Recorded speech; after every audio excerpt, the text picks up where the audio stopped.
Hello, hello, hello. Welcome back to the podcast. Welcome back, wonderful technologists. Welcome back to the CT Educator podcast. So, hope you guys are having an amazing week. It's getting warmer and warmer, and I'm super excited because I'm going outside with my kids. Okay, we are going outside because I'm stuck being inside. Also, I'm tired of working. Oh my goodness. I've had such a busy week. So, this is the 30th episode for this podcast. I am so freaking grateful. Thank you so much for everybody listening. This is just so amazing that I've done 30 episodes and there is just more to come because I've got some more exciting shit for this podcast, including guests. So, this is just amazing. So it feels like a milestone. I've just love doing these podcasts and hopefully, everybody that's listening, you're learning something or taking away some really good points from this podcast. Okay? Now, in today's episode, I wanted to talk about what is going on here and how not to be a button pusher. Now, this episode's going to be a little controversial, and I know it's probably going to rub some people the wrong way, and it's a little bit of a spicy topic. But guess what? We're going to fucking talk about it because it needs to be said, and we need to break the stereotype within our industry in radiology as a whole to make sure that when we're training those technologists, that we make sure we train them to be the best techs that they can be. So, I know I've spent a lot of time in radiology. I started, my x-ray journey. It was back in 2001. Okay. I've been a technologist since that time. I started CT in 2003. So I have learned the ins and outs of how not to be a button pusher. Okay. Because I was almost there. But I took it upon myself that I was not going to be one of those people. Okay. Now, some technologists fall into this stereotype. I mean, let's get fucking real. They do, and they become what we call, quote unquote, the button pusher. So I can tell you there's a few reasons why this happens.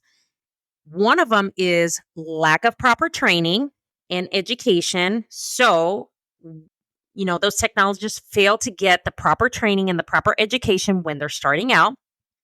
And they pick up and learn bad habits from the experienced technologists. Listen, I'm going to talk to you senior technologists out there, okay? Because I know some of you got some bad habits. Stop that shit, okay? I know I have picked up some bad habits in my career. And you know what? It took a good, strong technologist. He's 30 years in the business. I worked with him and he's told me one day, stop that shit because somebody's going to get hurt. Okay. And my answer was, well, this is how I've always done it. And this is how I was taught. He's like, no, we're going to stop that right now. Okay. So those are the two things that I believe that some technologists fall into becoming a typical button pusher, and because they pick up bad habits and it's lack of proper training and education. So I'm going to go over a few examples, and I'm even going to tell you a story about a very good example that happened not too long ago, about 10 years ago, at a hospital that I worked at. It was another trauma hospital I worked at. I'm going to tell you that story in the very last example. So the first example that I typically hear all the time, and I'm pretty sure you have heard. So you have a new technologist. They are unsure on why some exams are done the way they are. Okay. So what is the response? They're just told, oh, well, you push this button, you push that button, and then you just select this exam. So the technologist asks you, okay, well, why do we do this? Well, I don't know. That's just the way it's done. I can't tell you how aggravating that is because you're basically telling that new person, well, I don't know what the fuck I'm talking about. I don't know, why we do this exam, and I don't know how to explain it to you, but I have to train you so we can move on with this. Okay. I know this is going to be very spicy and some people are going to, probably not be very comfortable, but we have to talk about the things that are uncomfortable. All right. And I'm not going to sugarcoat it on this episode either, because these are real facts. And I'm pretty sure you've encountered them. I encounter them on a daily basis at every hospital I've worked at, in every sector of radiology, whether it's inpatient, outpatient, trauma. I've seen it. Okay. And it still happens to this day. Okay. So we, as the senior people, when they look up to us and they say, okay, why is it? You know what the proper answer should be? If you do not know, you can just say, you know what? I'm really unsure about that, but let me ask around so I can get the answer for you. And then, of course, if you know, teach them something. Have them learn something from you, because that is the point and that is the goal. Like, we don't gatekeep shit. We need to teach them how to do things the proper way, right? So another example that I'm going to give you is, you as the new technologist, you ask questions because you're unsure of something, maybe a protocol, maybe a policy and procedure, maybe about contrast, whatever it is. And the answer you get back is, that's the way we've always done it. I can't tell you how much that answer pisses me off, because I have heard that from so many techs, and I have fired back at one of them and I said, no, that's not how we do it. Okay. So why don't you explain to me how we do it the correct way? And I'll tell you, they couldn't even tell me how to do it the correct way, because they didn't know themselves how to do it correctly. Now, listen, in this episode, I am not bashing anybody. This is not what the point is. What I'm trying to do is I'm trying to point out the bad habits and the bad experiences that I'm pretty sure not only myself, but you listening have experienced. And what we need to do is we need to acknowledge them so we can correct them and make sure that it's not done incorrectly. Because if you do something incorrectly, you have to remember that patient's life is in your hands. And if you fuck up and you do something because you're not sure, you didn't ask questions, and somebody didn't teach you the right way, that patient can be seriously harmed and can die. So this episode is not bashing anybody, okay? Because I know that's exactly what I'm going to get. No, we need to acknowledge what is wrong in our industry and how we freaking correct it. That's how we need to do it, okay? This is the education piece, all right? Now, if you guys have listened to Collaboration RA, I'm telling you, that's a really good podcast. And Marceline and Reese talk about just the advocacy and just, wanting to have a voice for us in radiology and to be recognized as professionals, okay? So that's the same thing I'm doing here. As CT technologists, like, we want to be recognized as a professional, but you need to do things the right freaking way. The answer on that's the way we've always done it doesn't cut it with me. It's bullshit, because you can do it the right way and you can explain to them how to do it correctly. And if you don't know the answer, go find somebody who knows the answer. Okay. Now, the last example that I'm going to share with you, and then I'm going to tell you a story right behind it. So the last example that I see is experienced technologists feeling intimidated when a new technologist seems to know more than they do. Oh, I can't tell you how much I've seen this. But you know what? I actually encourage that. When I know a new technologist knows their shit, I'm like, yes, they're going to succeed, and they're going to fucking rock this shit. Okay? Because that's the whole point. When the student knows more than the teacher, you know you've succeeded in your job. You know you've done your job right. And you know that I'm like, all right, I trained this person correctly. You know you've done your job. Okay? I always encourage that. I always want my students or any techs that train under me to know more than me, because I know they're going to excel. Okay? Now, me, as many years of experience that I have, I still ask questions. I mean, I work with techs now. Some of them have been there for 30 plus years. I still ask them freaking questions. You know why? Because it's a learning process, and we continue to learn and learn from each other, because that's the whole point. Okay. Even as seasoned as I am, I still ask for help and I still pick their brains. Okay. Now, as an experienced technologist, listen, I'm going to talk to you, seasoned guys. Don't be intimidated by those new technologists because you know what? We want good technologists out there because we want patients to be safe. We want them to be taken care of properly. Nothing will make you just more upset. And put yourself in the patient's shoes. Let's say if it was your mother and you had a tech who didn't know anything and just was a button pusher, how would you feel? Right? So ask yourself that question because that's the same concept that I take away and I introduce to the techs that I'm training or even my students. And I said, how would you feel? Let's say if that's your mother laying on the table right now instead of this patient, if that's your mom, and I didn't know what the hell I was doing, and I just blasted her with contrast, and all of a sudden she dies, how would you feel? Right? So that's the same thing that we need to take away from. And we have to remember that. So, you seasoned techs, don't feel intimidated when they know more than you. Because you know what? You can learn something from each other. This technology is continuing to evolve, okay? And it doesn't stay the same. The practices and things that we used to do 20 years ago, that's no longer it no longer applies. There's something new now. And in 5 years time, there's going to be something even newer than that, right? So, don't feel intimidated at all. And don't make those new technologists feel intimidated because they're there to learn because you were a newbie at one time. So remember that, okay? Now, with this example that I just gave you, I'm going to tell you a story. Okay. This happened 10 years ago. It was at a hospital in the state I currently live in. It's another trauma hospital because there are several trauma hospitals in the state of Illinois. And I work at one at the one I work at now is one of the busiest and just exactly where we're located. We get all the bad traumas even within a 150-mile radius from, other states. Okay.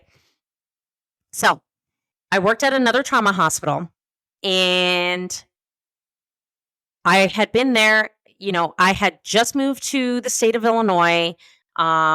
It was before I had my last daughter. So I was there and really I didn't need a lot of training because I was pretty seasoned at that time. Okay. I had already 11 years in CT. So I was pretty seasoned. I knew what I was doing. I had never worked at a trauma hospital of that capacity. So it was a little bit of a learning curve. And they have Toshiba. So I got to learn a new system, which I picked up really quickly. It's a little bit more difficult, but once you learn it, you know it. So there was a technologist that worked during the day because I worked day shift, and this technologist had probably about 8 years in. And the one thing that I liked about her, she had a lot of energy. She was very bubbly. She was very loud. And I enjoy people like that. Okay. Not to mention that people who are quiet and introverted, you know what? I like those people too because I like everyone because I'm very introverted myself. I'm kind of like an introvert extrovert, a little bit because I was very shy growing up as a kid. So she just was very bubbly, had a, very strong personality and just was, very out there and very loud. And just, I enjoyed her energy because, she was always very positive and, she talked about her husband, she talked about her son, all that. Right. So there came where we started adding staff, and there was another technologist there, and he had probably the same amount of experience that I do. And I just connected with him very well. Like we talked about, our spouses, because I was married at the time, and our kids. And so then he was asking me questions about how to do like a CTA head and neck, like just to name all the vessels, because he was having a hard time remembering the vessels, right? So because he was doing like some continuing education, and so we were going back over that, and so I said okay, and then I was asking him questions about his training and things like that. So just a typical. Well, this other technologist was working with us, and I guess she felt intimidated because I seemed to know more about CT than she did. So she got angry and came at me and got in my face, literally, and told me that I needed to shut the conversation down and I needed to stop because I was not a manager, I was not a supervisor, and I needed to just not talk about what I didn't know. And so I went to her and I said, "Listen, if you feel intimidated by me, I'm sorry." And I said, "But we were just talking and nobody was disrespecting you," because she felt disrespected. Okay. Furthermore, she was very angry about that. So I just said, "You know what? I'm just going to remove myself from this situation," because at that time I was also pregnant with my last child. So I just said, "You know what? It's fine." And I remember the other tech that I was working with, he came up to me and he's like, "You know what? Don't even bother. Just ignore her. It's not even that serious." I was like, "You know what? I don't let things like that bother me because if people are intimidated, it has something to do with them. It doesn't have anything to do with me." Now, fast forward, we are doing a case because um, the inpatient side of CT, outpatient, and then ER were all separate. Okay. And they had called me up because I was the only one on the shift that day that knew how to do cardiacs. So I said, "Listen, this patient's going to surgery. Can you please come upstairs to do this cardiac?" I said, "Sure, no problem." So I went ahead and came upstairs into the main department and set up the patient, got everything that the radiologist needed because there were two radiologists that actually read all the cardiacs. If anybody knows, radiologists have to take special training to read cardiac CTs. So usually a cardiologist will read those, but we had two on staff that actually did that. So he thanked me very much about doing that. And so I had asked, I said, "Okay, well, is he going for a cabbage?" They were like, "Yeah, he just had surgery, but he's going to have another one." So this technologist says, "Can I ask you a question?" I said, "Yeah." She goes, "Well, what's a cabbage?" So I said, "Well, it's a coronary artery bypass graft." And I go, "It's something that they do, when they have heart surgery. So if there's a blockage in the coronaries, they bypass it to something else. They'll take like an artery out of the leg and, to, make sure that blood flows through the heart properly, and they'll put stents, in the patient's, in the patient's chest." "Oh, I didn't know that. You're really smart." I said, "Well, thank you." And I said, "Well, if you ever want to learn from me, I don't gatekeep anything. Like, I'm more than welcome to share knowledge with you." So the point of that story is that, some people have said, because there were other texts there and they were saying, "Well, see, she doesn't know that much." They said, "Oh, well," one of them actually called her a dummy, which was not the right thing to do. And I had to talk to him and say, "Listen, that's not the right thing to do. You can't say that." Okay. But, and I said, "Here's the thing that I want you to take away from that." Okay.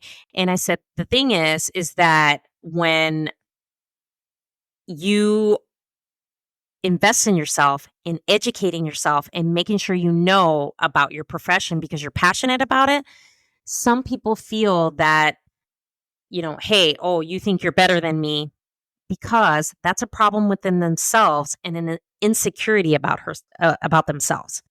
So what I took away from that is that probably she did not get the proper training, okay? And she did not get the proper education, but those are things that you have to invest in yourself and do for yourself. Nobody can do that for you, okay? But she genuinely wanted to learn and didn't know these things. And some people will think, "Well, after 8 years, you should know that." You'd be surprised on how many technologists don't, because they don't. Okay. So I took away as that as a learning opportunity, as you should not feel intimidated by me just because I may have more years under my belt than you do. But there's always a opportunity to learn from anybody. It doesn't matter where you are, how many years you have. So after that, her and I got along great.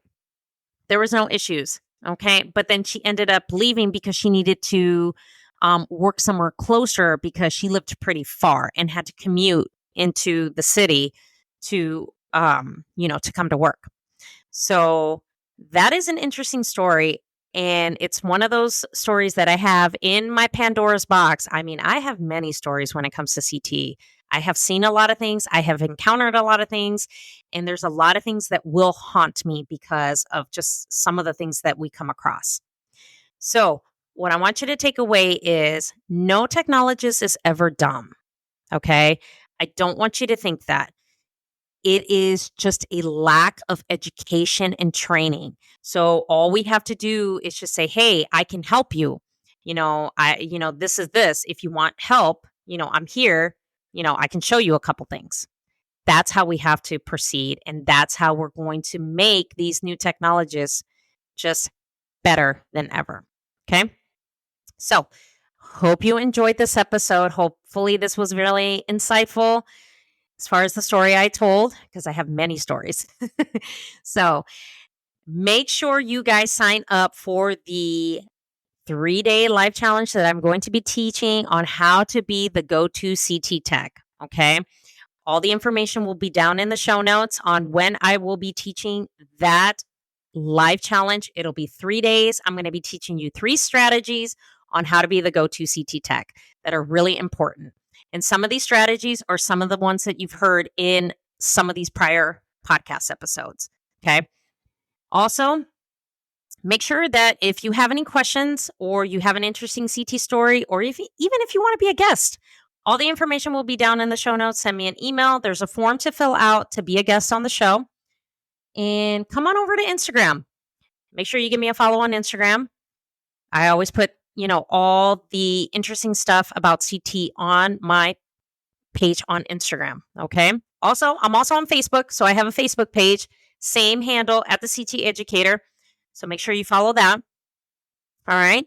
And if you feel that you want to dive into more about how to be just the best technologist you can, I do offer a 6-month coaching program that I am going to open the doors to in June. So it's a 6-month program, and I get you prepared not only to be the go to CT tech, but I also get you prepared so you can feel confident in taking that CT registry. Okay. All the information will be down in the show notes. As always, thank you so much for supporting the podcast. Thank you so much for listening. Please like, share, subscribe, tell your friends, tell your coworkers, tell everybody. And I hope you enjoy these episodes and continue to listen from here on forward. So thank you so much for listening, and I will talk to you next week.